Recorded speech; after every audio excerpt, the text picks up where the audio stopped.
I am Alain Dugousset.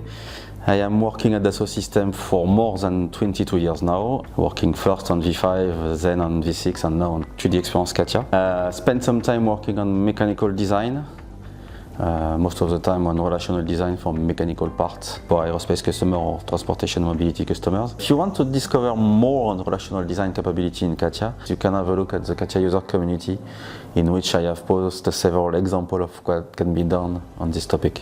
You know what is amazing with CATIA is that you can design all the products we know around us in the world. We can shape everything in the world, but you can create amazing things outside this classical scope. For instance, some Leonardo da Vinci ideas. I spent some time a few months ago to redesign one of its ID drawn on some codec. I spent some time on my side looking at some Marvel stuff in 3D to look at them in CATIA and to design them very accurately with CATIA.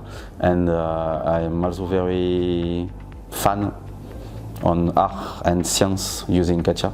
So I spent some time with French artist Anil Orbanon working on some of her piece of art, especially one which is Vitae, which is going to the moon in the coming months. I like to share my content, pictures, videos, experiences and even 3D models on the CATIA user community to share with other users what can be done with CATIA.